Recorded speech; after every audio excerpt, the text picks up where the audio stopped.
Enterprise Influencers, Perspectives from Technology Leaders.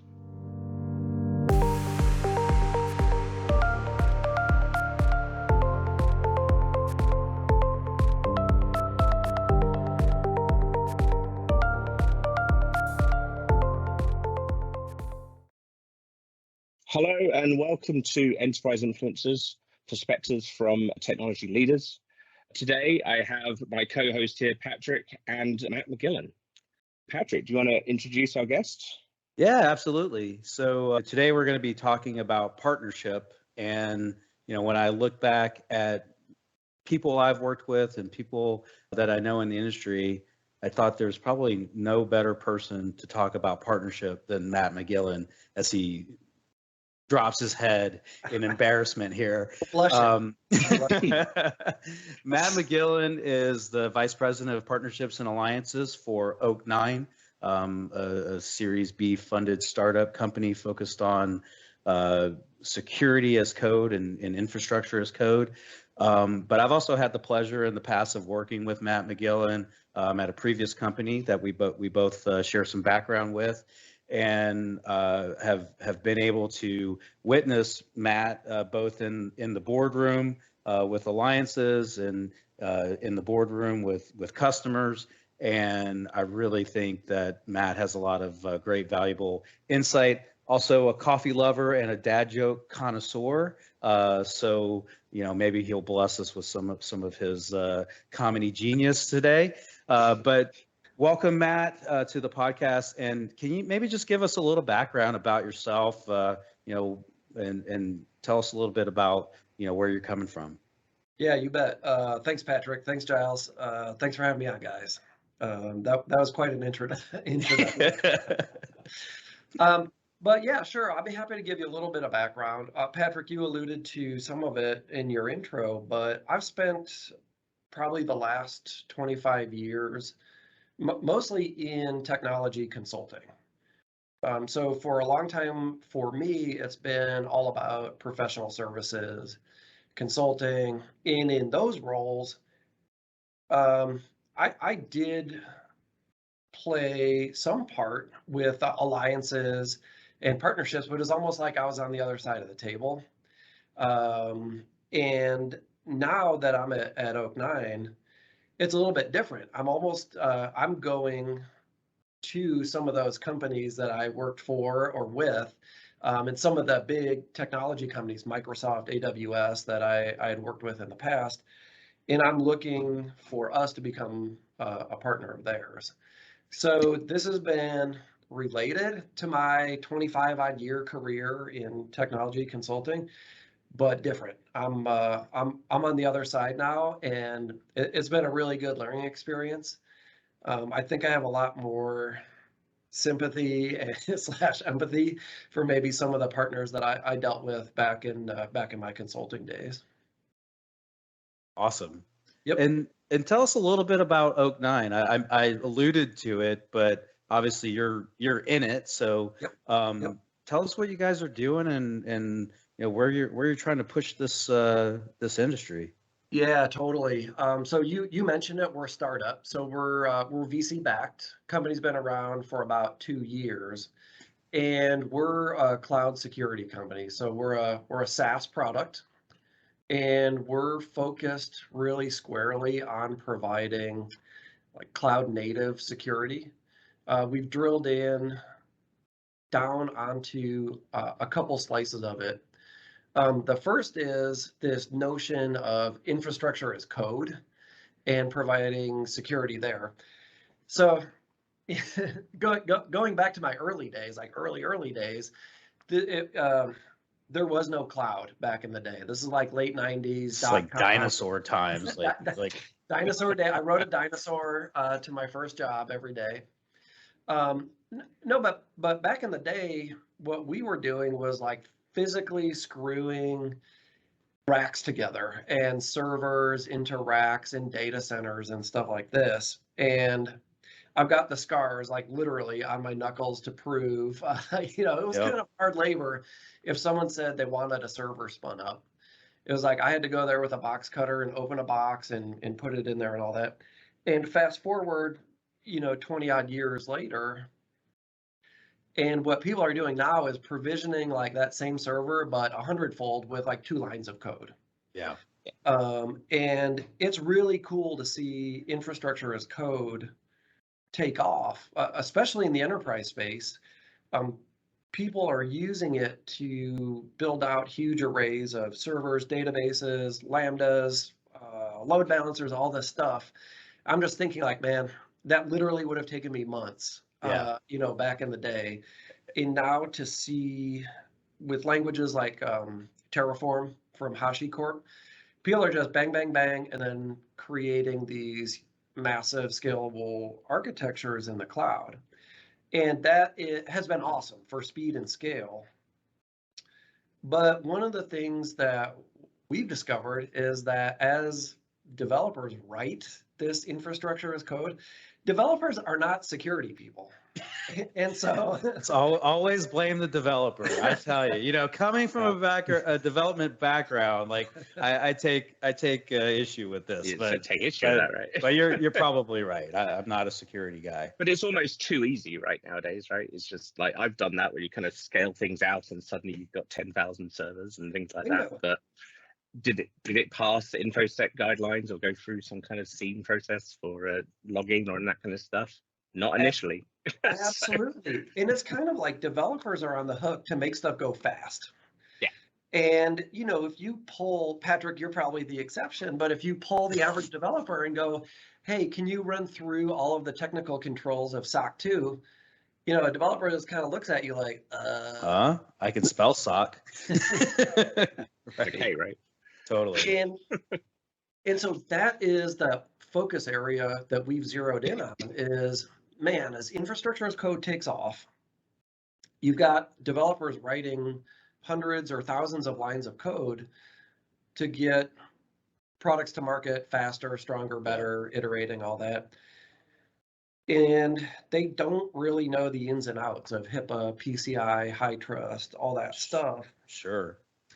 And having actually gone through, so I've been through a HITRUST audit, and there's hundreds of controls that you have to adhere to, and it's a nightmare. And your average developer is not going to know that. So I can totally see the benefit of a solution like that has that at like embedded in the solution is this thing, right? That's the idea. It's like, it's awesome. Provide the feedback to developers as they're developing. So, as you're going to provision an S3 bucket, right there, tell them, hey, for this to be HITRUST compliant, you have to have logging enabled. Do it right the first time. And by the way, if you're going to log, it has to go to a secure location. Otherwise, you fail the HITRUST audit.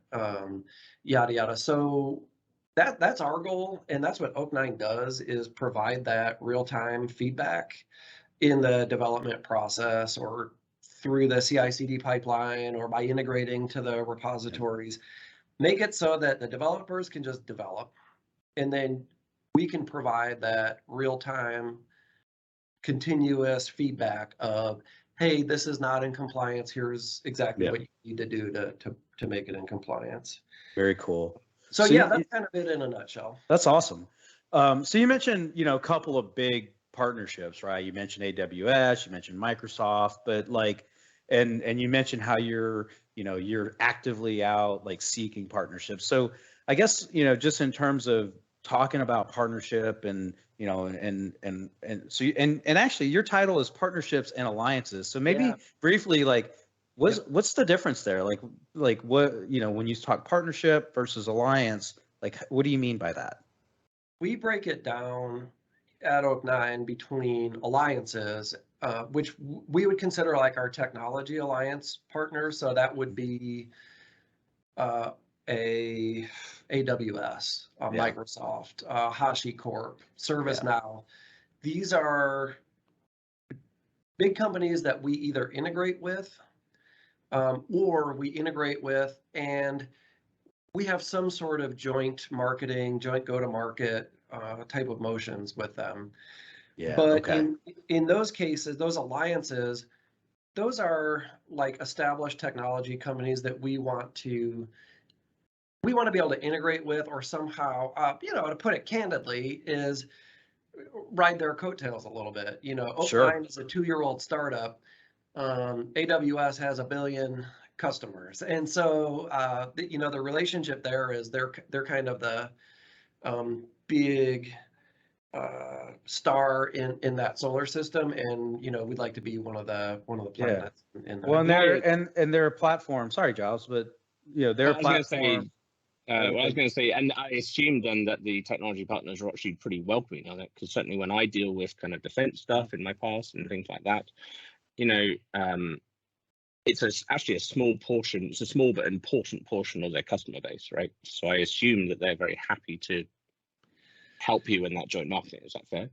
Yeah, you got it. Because our value prop when we go to, say, AWS or Microsoft and talk about what our solution does, our value prop to them is, hey, do you have any customers who are hesitant to move workloads to the cloud because of security concerns? Mm-hmm. Or do you go into a customer and say, oh man, you should move all your stuff to AWS.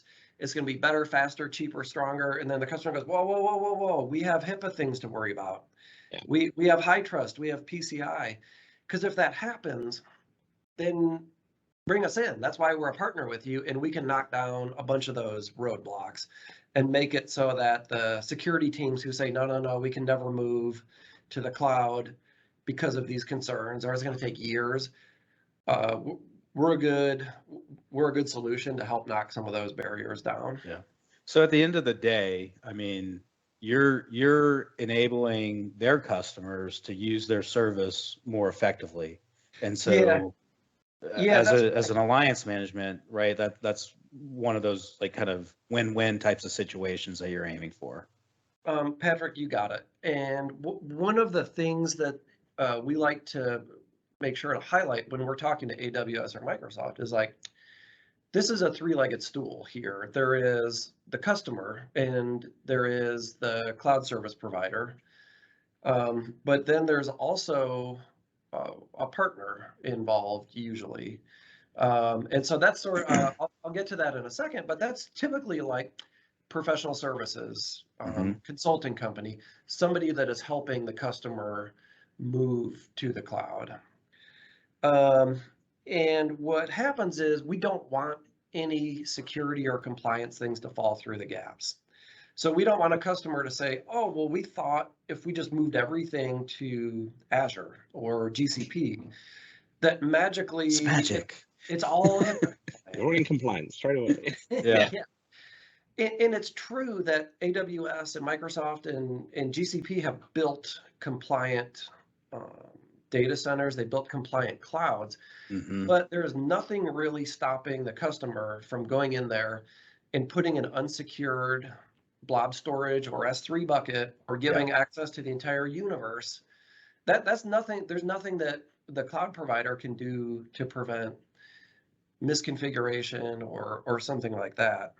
And so somebody will build a better idiot, right? I mean, there's always that option, and compliance has to do with your internal processes as well. So like you have to be in compliant across the board. So yeah, totally. Yeah, that's right, exactly. And like our angle here, pulling a couple of these threads back together. One is alliances. Like we feel like our product would be good for customers to use as they migrate to the cloud and to help them satisfy their security and compliance requirements. But especially in the enterprise, we're looking to partner with consulting companies, security companies, people who have really close relationships with clients already. And for us to then enable those consulting companies, some of the big 5 maybe, or regional players, or even some boutique services companies. And that's really, really key for us, because as a small startup, we recognize that your consulting partner knows your environment, knows your processes, knows your people way better than oak9 could ever understand. Yeah. And so that's why we want to sign up these consulting and professional services and security outfits as partners of ours to say like, hey, look, you understand your customers, you understand the problems that they have a lot better than we do, and let us put another tool in your toolkit. So as you, the consulting partner, are helping bring the clients to the cloud, here's a tool to help you make sure that their cloud infrastructure is secure and compliant, by design. Let's make sure that as you use infrastructure as code to build out this modern application suite for your customer, that you can do it rapidly and ensure that what you turn over is secure and compliant. And that's super key for us. Like, we, as a startup, we don't want to go hire 50 salespeople and go cold calling, dialing for dollars and stuff like that. We would rather spend our time making relationships with a couple key partners who really get the value of the solution, and then who can turn around and say like, oh yeah, we've got like 10 clients who could really use this. We've got 10 people in the midst of like a cloud transformation, and this solution would save time and money. Right. So if we kind of pull some of this stuff together, right? You got the alliance side, and I want to talk a little bit about like what are the motivations of these different organizations, right? So, I mean, your motivation, obviously, is you're a SaaS company. You want to sell your SaaS solution. You want to sell it as much and go as big as possible. Well, so you you want to can make the world a better place. Of course, you're all altruistic about it. There you go. But then you're in these in-depth conversations with these alliances around AWS, Hashi, Microsoft, obviously the big cloud players. They're obviously interested in maybe selling they want to sell more of their cycles or services. They want to, increase their billable so that they can, give out more stock options and whatnot. And then at the same time, they're probably plugging some gaps in their offerings, which, your service sits on top of, so they can, go back out to their customers and say, maybe we don't provide this specific functionality, but we partner with these vendors that do that. And then you've got the services side. So would you call it a three-legged stool? I really like that analogy. Like, and we kind of sat in this world for a long time, and Giles has worked in the Microsoft kind of partner ecosystem for a long time as well.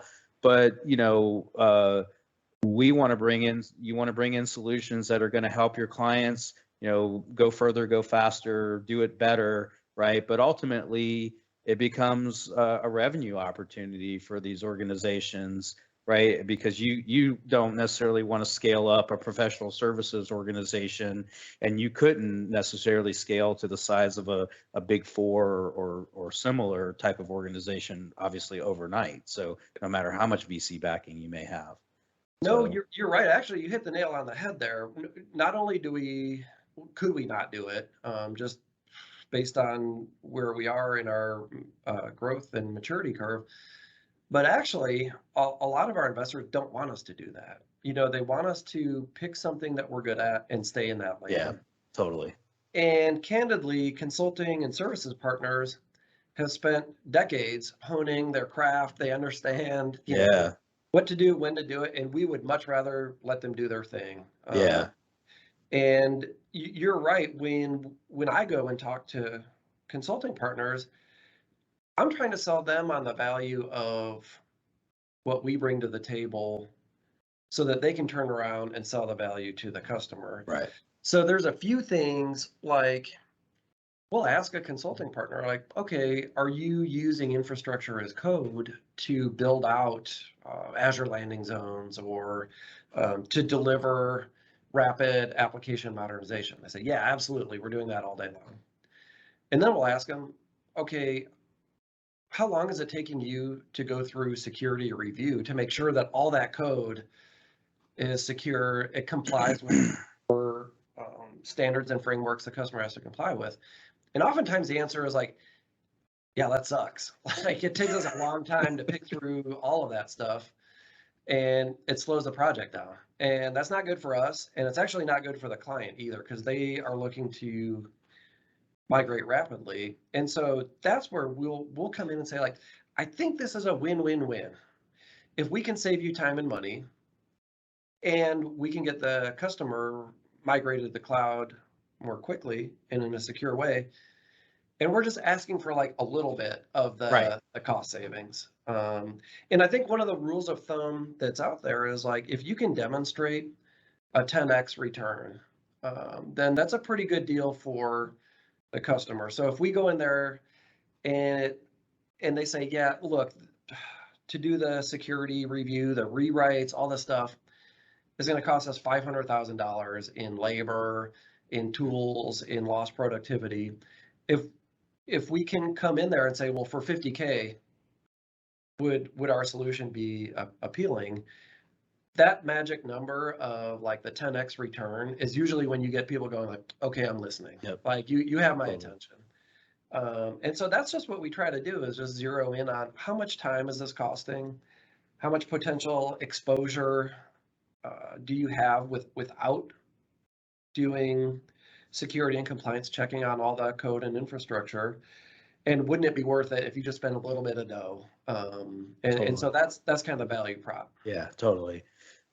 You said something earlier when you were talking about like bringing in partners that I want to come back to, and Yep. you know, you said we're looking for a few partners, and Yep. and I want to kind of hit on this topic of like, how do you sort of define the success criteria for a partner, and how do you, like, some organizations will cast the net wide and like, Yep. we're looking for bring on as many partners as we possibly can. And then other organizations may take a different approach where they say, hey, I'm only going to take on a few partners, and you got to really prove to me that you should be one of those partners. I guess I'm curious where you land in the spectrum, and how you really kind of quantify like, this is a good partner for me. Like, this is going to drive, good results for both of us, because at the end of the day, right, a partnership should be that. It should be equally beneficial. Man, this is a topic I've spent a lot of cycles on. So thanks for queuing it up. Because my thinking actually has evolved over the past year or so that I've been here at oak9. When I came to oak9, right out of the gate, I said, hey, the people that we want to partner with are big consulting shops. These are folks that are doing the kind of cloud transformational work that would see a benefit from our product. And so I thought right away, these are the people. And I still think that that's right. But what, unsurprisingly, working with, say, Big Four firms, or even folks that are maybe not quite as big, but on the verge, the sales cycle is very long. Yeah. And it's complicated. Organizations that big are complex, and there's not just one person who you can look in the eye, shake hands, and say, we got a deal, let's go. Right. And so I thought, well, maybe let's swing the other way. And let's start talking to some shops who they do a ton of software and SaaS resale. There's some really big, especially in our space, security software resellers. And so we started speaking with them, and they'd be like, yeah, done. You're now a partner of ours. And I thought, oh man, that was easy. Right. Is it too easy though? It was too easy. Yeah. Exactly right. Because now we're one of, Yeah. thousands of solutions that they have to There's resell. a logo on their slide, and we partner with these people, and they never put how many deals they do, right, with each of those partners, right? It's like totally. And in fairness, it's hard. So if you're a seller at one of those companies that can resell thousands of solutions, it's really hard to get mind share with one of them. And so I found like, oh, well, all the way on this side of the spectrum, long sales cycle, the folks do get it, and you do get mind share, but you could be looking at a year to 18 months before you have something in place that you can really go to market with them. But it will ultimately be worth it. And then on the other side of the spectrum, there's people that like in a day you can sign up and be one of their partners, but you might not get a deal for a long time, and especially for a company like ours, we're not in a commoditized space. That's probably putting it nicely. Yeah. But we aren't in a space where hundreds of customers are calling up these distributors going like, give me the best infrastructure as code. I'll take 100 widgets of oak9. Like, yeah. We cannot wait until that is the case. But we're not there yet. Yeah. And so we are actually planting seeds on both ends of that spectrum. But for where we are now, we're actually having a lot of success right down the middle, as you could expect. Sort of the Goldilocks phenomenon, where not too big, not too small, sophisticated enough to understand the value of the solution, but nimble enough to be able to quickly move and go, aha, what you guys are saying makes sense. We don't have any solutions like this.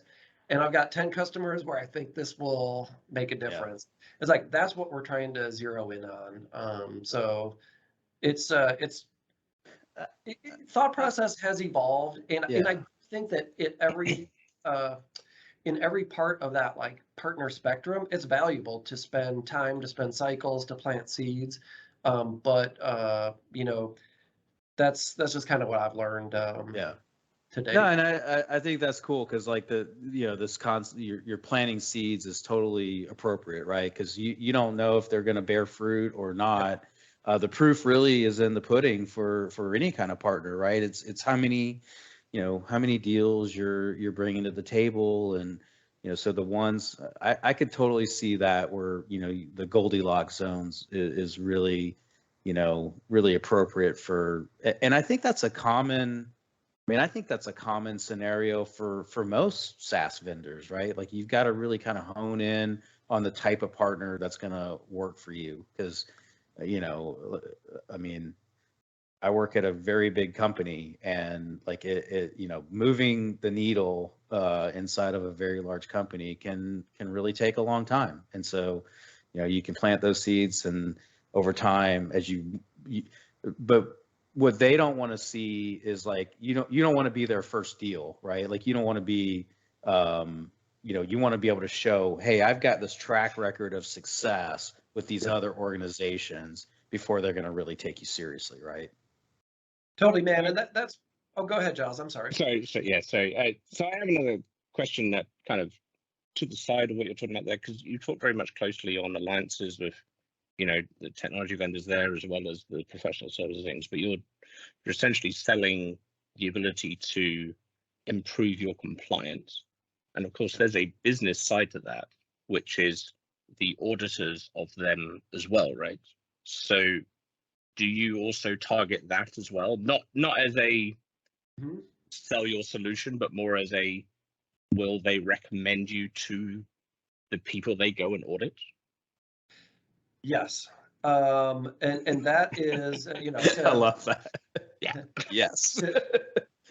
Because I don't want to hedge on that. There's some follow-on, but the short answer is yes. So we went down to HIMSS, whenever that was, 3-4 months ago.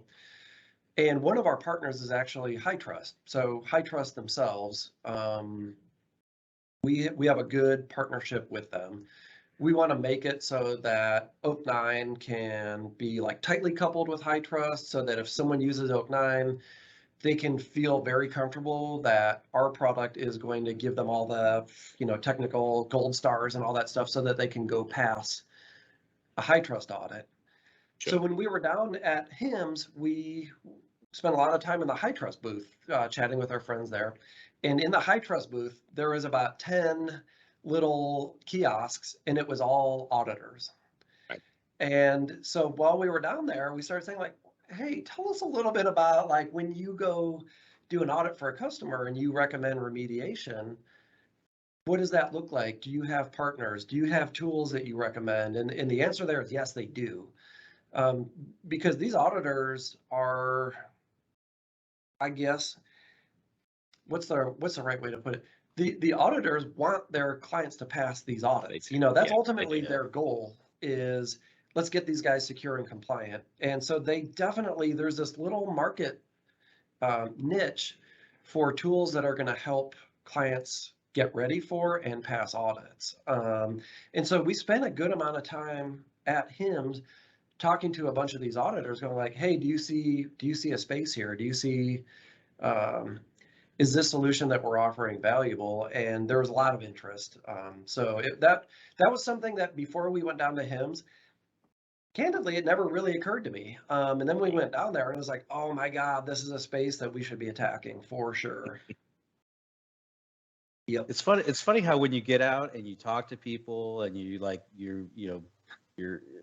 how these conversations sometimes just happen and you get that kind of like aha moment. Like it's pretty amazing. And like that is another thing that we have been really stressing here because we're small, because we're a startup, we don't have the name recognition yet. It's so beneficial for us to get out in person, to go to HIMSS, to go to AWS reInvent. We were just out at RSA, and we feel like making that a priority, getting our technical folks in front of potential clients or getting our technical folks, for me, in front of potential partners. People are like, oh, wow, these guys are legit. Whereas if you're just sending out, I don't know, a link to a video that you recorded, or you're doing a webinar with 50 people. Your latest case study, your white paper, typical marketing motions, right? Like, yeah, man, it's like a lot of noise, unfortunately. And if you're a big player in the security space, you already have like a built-in audience and people will come to your webinars. Yeah. If you're an up-and-comer, it's really hard to convince somebody that this should be like the 20th Zoom of the day. Yeah. Some company that they haven't ever really heard.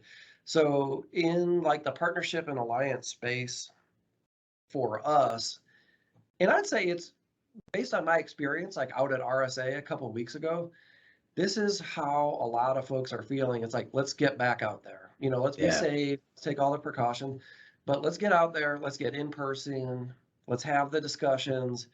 And it does seem like people are pretty anxious to like go out and do the face-to-face thing. Totally.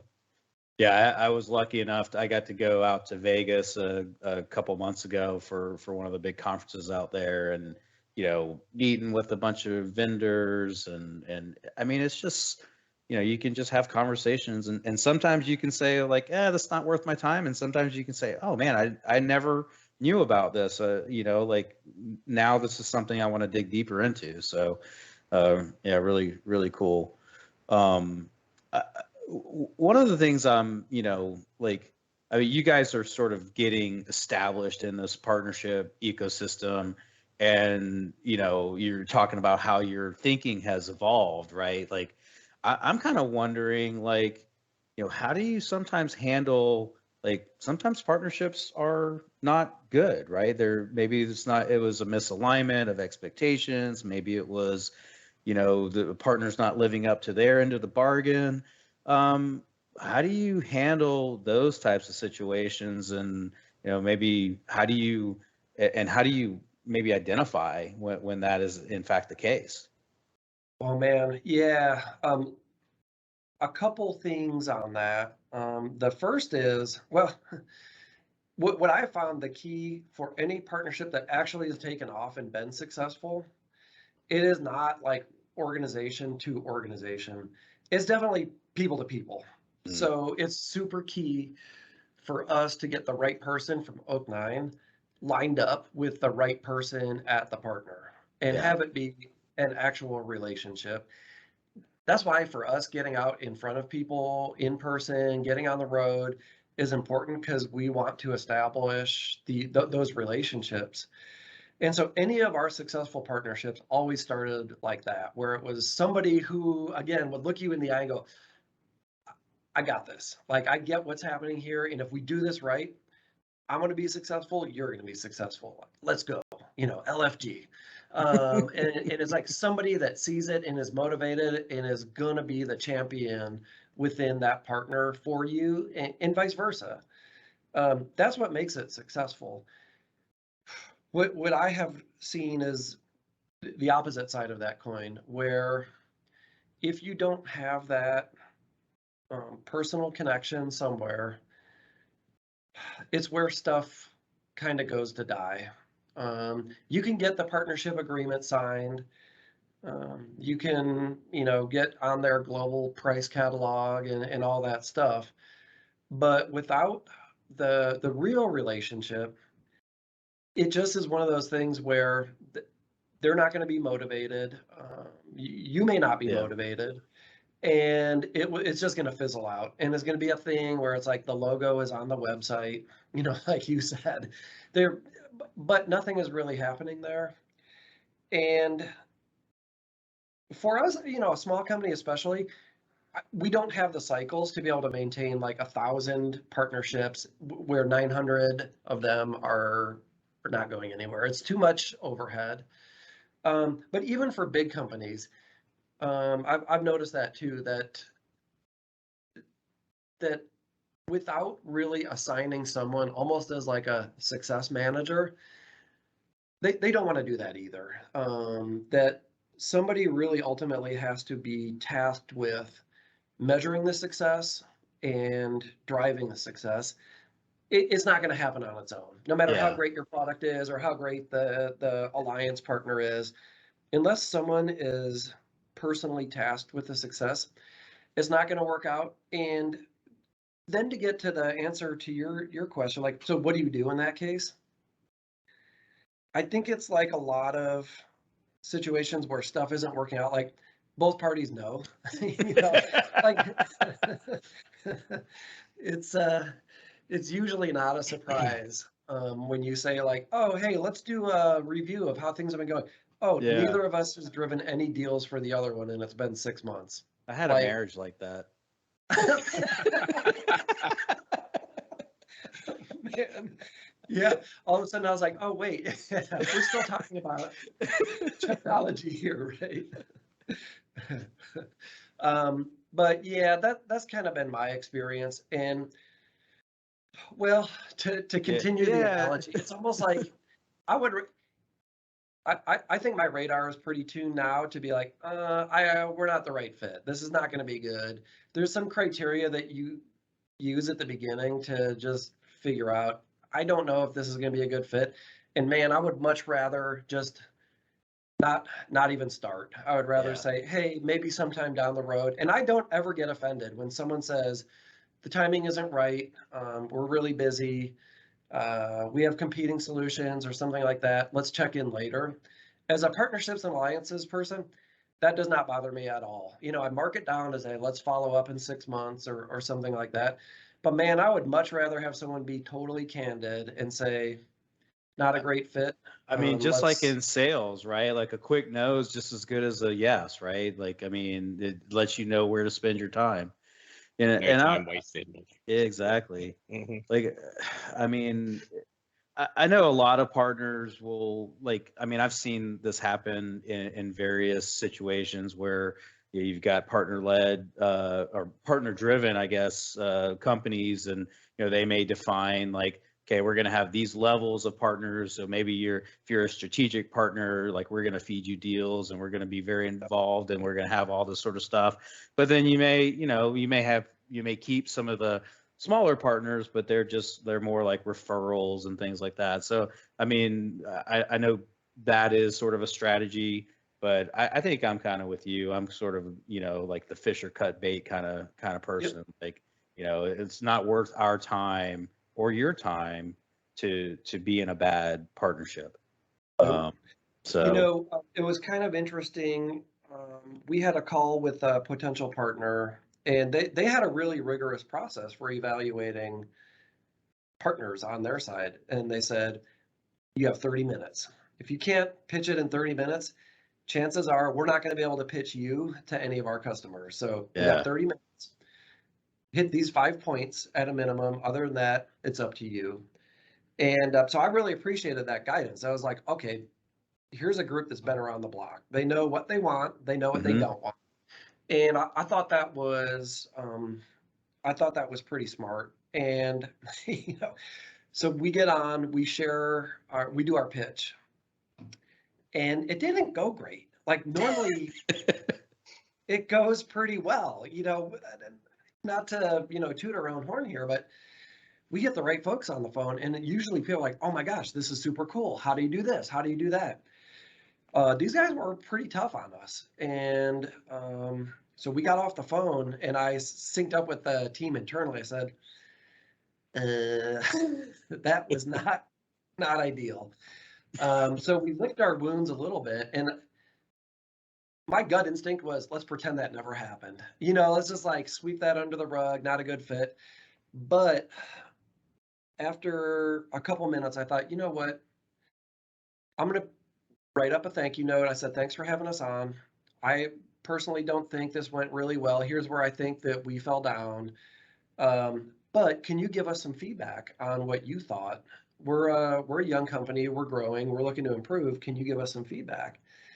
And I didn't hear from the guy for like 3 days. And I thought, oh no, like I really ticked him off. Ghosted. Yeah, that terrible. Yeah. But then he wrote me back and he said, hey, sorry for the delay. We normally don't share the criteria, like the scoring criteria and all that. But since you asked for candid feedback and we see some things in there that we really like, I'll give it to you, and here it is. And it was kind of harsh. They said, like, you didn't do a good enough job with X. You should have differentiated yourself with Y. You need to improve A, B, and C. And I was like, we never get that kind of feedback. Yeah. If you are in front of a customer and it doesn't work out, they just go, oh, yeah, we'll let you know. We'll get back to you. They never turn around and give you that kind of feedback. And in the partner world, it's the same too. You kind of get the timing isn't right, yada, yada. And man, I have to tell you, it was really good feedback. Some of it, I was like, oh, dang it, it stinks to read that. But some of it, don't you think, like at your heart, you're probably like, yeah, you know what? I know that's maybe a weak spot and that we need to work on. And that's just confirmation, right? Like you're getting into the head of your quote unquote customer, right? Like, man, absolutely. And it was like some of those things that I had worried about, but never heard anyone tell us to our face, our baby's ugly, or whatever. And to hear some of those things that I was worried about come right out after I got over the initial like disappointment that the call didn't go well. I was like, man, these guys are good partners. Like to share feedback like that and to say, hey, if you want to make it, you're going to need to tweak a couple things, change the pitch. Yeah. And it only served to highlight for me, like, okay, in a good relationship, in a good partnership, they're not just going to be, telling you what you want to hear and it's not puppy dogs and rainbows. It's actually like real talk. Yeah. Mm-hmm. Man, I love that. I mean, you can apply that to so much, like not just in business, but in life. I mean, that's like you have to be willing to have those tough conversations. And if you have a real partnership, like you can have those and still, maintain the mutual respect and business relationships. So I think that's like the high note of this whole conversation. I absolutely love that. So very cool. Well, I know we're coming up on our time here, Matt, but and man, we've covered a lot of ground. This has been a really great conversation. I wish we could go on for another hour, but I'm beers. Definitely over beers. I have to make it up to Chicago sometime, hopefully soon. So I want you to give you an opportunity to, let people know how to get a hold of you if they're interested in, partnering or they're interested in the solutions that you have to offer at oak9. Like, give us the 411. You got it. Best way to get a hold of us, website, oak9.io. We actually just relaunched our site. So new colors, new branding, all that stuff. So we're pretty proud of that, oak9.io. But also we're fairly active on LinkedIn, Twitter. It says oak9.io. And believe it or not, we also are now on TikTok. So Wow. yeah, I know. It makes me feel A old. lot of infrastructure as code, channels on TikTok. Is that a big market for you? Yeah. All the young people. Yeah. So are you apparently. dancing on there? Are there crazy unicorns going on in the background or what? Thank goodness I have not been asked, and not coincidentally, they have not asked me to dance or do anything like that. I'll leave that to the more qualified people here. I love it. I love it. And I just need one more thing from you before we go. Got it. Yep. I need your best dad joke. Okay. There's so many to choose from. All right. Do you wanna hear a good joke about Nirvana? Never mind.